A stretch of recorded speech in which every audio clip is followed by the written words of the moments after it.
안녕하세요. 3일 경제독립TV입니다. 5월 바뀌는 정부 정책 7가지 자세히 알아볼 건데요. 4가지는 여러분이 바로 현금을 받을 수 있는 복지 정책이고 3가지는 매우 조심하지 않으면 내 호주머니에서 벌금이 많이 나가는 조심해야 될 유의사항입니다. 오늘 이 내용 궁금하신 분들은 끝까지 봐주세요.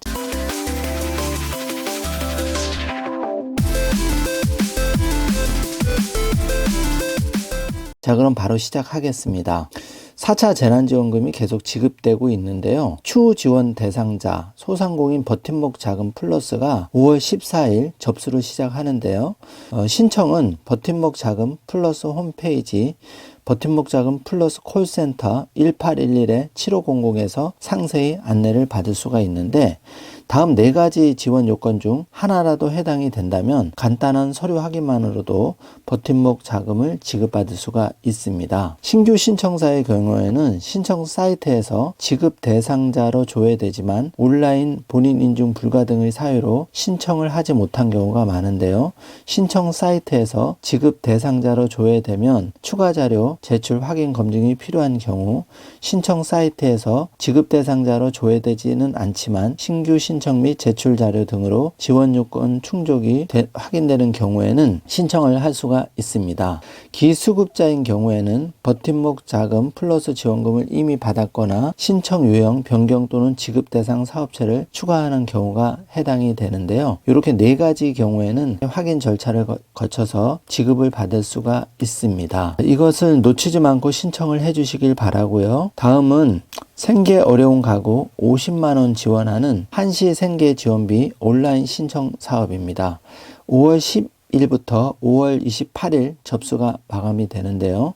소득이 감소하여 생활에 어려움이 있거나 다른 코로나19 피해 지원을 받지 못한 가구에 한시적 생계비를 지원하는데, 가구 소득이 기준 중위소득 75% 이하이며 재산 기준을 충족하는 경우 신청이 가능한데, 대도시는 6억 원, 중소도시는 3억 5천만 원, 농어촌은 3억 원 이하이면 50만 원을 지원받을 수가 있습니다. 신청은 복지로 사이트에서 직접 신청하실 수가 있고, 현장 접수는 5월 17일에서 6월 4일까지 받습니다.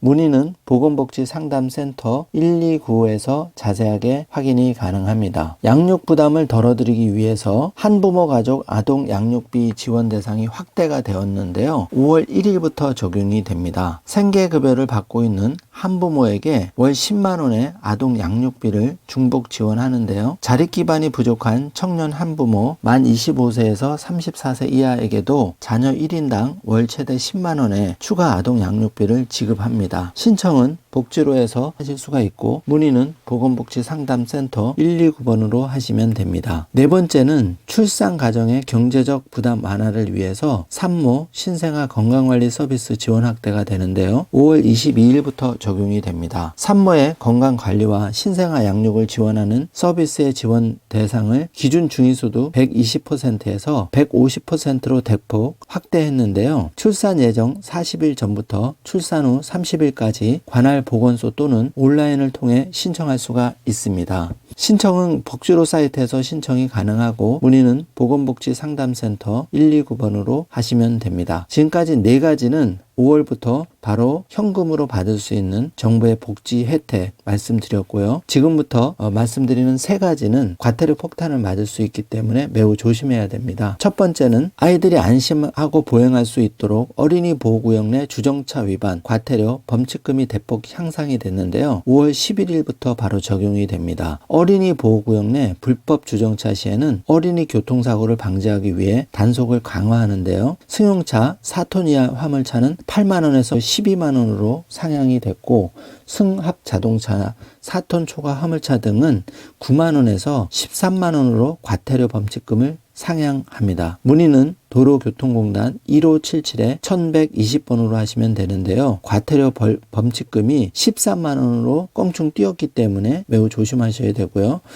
꿀팁을 드린다면 착한 운전자 마일리지 제도가 있습니다. 이것을 하시면 과태료를 내는 건 막지를 못하지만 이렇게 벌금을 감경하는 제도를 신청해서 혹시 면허 정지가 되더라도 혜택을 보실 수가 있다는 점 꼭 확인하시고 지난 영상을 참조해 주시길 바라겠습니다. 자, 두 번째는 만 10년 16세 이상 면허 취득자만 운행이 가능한데 바로 전동 킥보드 개정이 5월 13일부터 적용이 됩니다. 무면허자가 전동 킥보드를 운전하는 경우에는 20만 원 이하의 범칙금을 부과하고 만 16세 미만 어린이가 운전한 경우는 보호자에게 20만 원 이하의 과태료를 부과하는데요. 과태료가 따따블로 늘어난 것 같습니다. 조심하는 수밖에 없습니다. 안전모 미착용 및 2인 이상 탑승한 경우에도 20만 원 이하의 범칙금을 부과하기 때문에 정말 조심하셔야 됩니다. 문의는 도로교통공단 1577-1120으로 하시면 됩니다. 자, 마지막 세 번째입니다. 지금 가정의 날을 맞아서 등산도 많이 하실 텐데요. 나무를 손상하거나 죽이면 엄벌에 처벌합니다. 고의로 잇목을 고사하는 행위도 집중 단속을 하는데 5월 15일부터 5월 31일까지 집중 운영이 됩니다. 부동산 투기 등의 목적으로 나무를 죽이거나 산나물, 산약초 등 임산물을 산림 소유자의 동의 없이 채취하는 등의 불법 행위를 집중 단속을 하는데요. 적발 시에는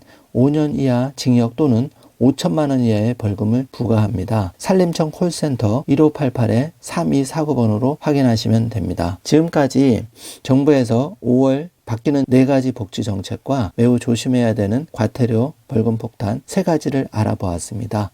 5월 달에 꼭 유의하셔서 혜택도 보시고 벌금을 내시는 일이 없도록 조심하시길 바라겠습니다. 오늘 영상 내용이 조금이라도 도움이 되셨다면 좋아요, 구독, 알림 설정 부탁드리겠습니다. 영상 시청해 주셔서 감사합니다.